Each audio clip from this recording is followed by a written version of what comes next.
అథ చైనం నిత్యజాతం నిత్యం వా మన్యసే మృతం తథాపి త్వం మహాబాహో నైవం శోషితుమర్హసి నైవం శోషితుమర్హసి.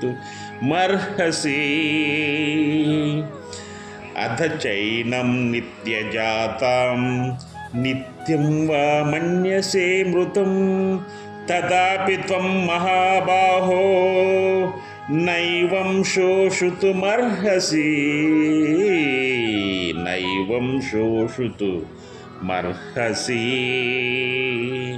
అథ చైనం నిత్యజాతం నిత్యం వా మన్యస్యే మృతం తథాపి త్వం మహాబాహో నైవం శోషితుమర్హసి.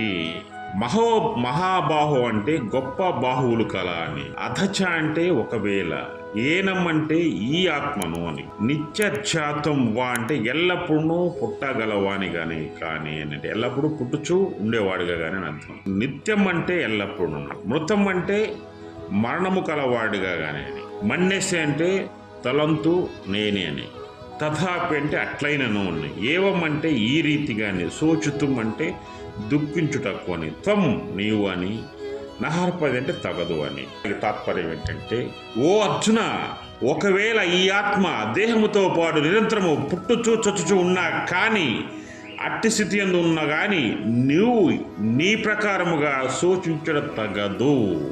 ఓ అర్జున, నువ్వు గొప్ప బాహుబలము అంటే భౌతిక బలం కలవాడు, అది చాలదు, ఆధ్యాత్మిక బలము కూడా ఉండవలెను. అది లేనందువలననే నీవు శోకించుచున్నావు. నీ బాహుబలము నీ మానసిక వ్యధను పోగొట్టజాలదు. కాబట్టి భౌతిక స్థితితో పాటు ఆత్మశక్తిని కూడా నువ్వు పెంపొందించుకోవాలి. అప్పుడు ఎప్పుడైతే ఆత్మశక్తిని పెంపొందించుకుంటావు నువ్వు జ్ఞాని అవుతావు. ఆ జ్ఞానం వల్ల నీకు సంపూర్ణ సర్వోత్తమ లక్షణాలు కలవాడు అవుతావు. నువ్వు ఎంతసేపుడికి నా కుటుంబము నా మనుషులని మాట్లాడుతున్నావు. ఇప్పుడు మానవుడు చనిపోయినాక మళ్ళీ జన్మిస్తాడు, మళ్ళీ మరణిస్తాడు, మళ్ళీ జన్మిస్తాడు, మళ్ళీ జన్మిస్తాడు. ఈ విధంగా మనిషి చనిపోయినప్పుడు అదే ఆత్మ ఉంది, మళ్ళీ పుట్టినప్పుడు అదే ఆత్మ ఉంది, మళ్ళీ చనిపోయినప్పుడు అదే ఆత్మ ఉంది, మళ్ళీ పుట్టినప్పుడు అదే ఆత్మ ఉంది. ఈ విధంగా ఉన్నా సరే నీవు శోకించక తగదు.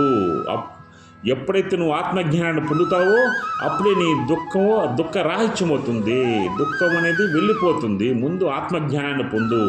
నువ్వు ఎన్నిసార్లు జన్మనెత్తి పుట్టినా సరే, రకరకాల జన్మలెత్తి పుట్టినా సరే, అదే శరీరంతో ఆత్మ వచ్చినా సరే, నీవు ఆత్మజ్ఞానాన్ని పొందకపోతే, అర్జున విను, నువ్వు ఆత్మజ్ఞానం పొందకపోతే నీకు దుఃఖం అనేది ఎప్పటికీ ఉంటుంది. ఆత్మజ్ఞానం పొందు, దుఃఖాన్ని దూరం చేయి అని శ్రీకృష్ణ భగవానుడు అర్జునుడికి చెప్తున్నాడు.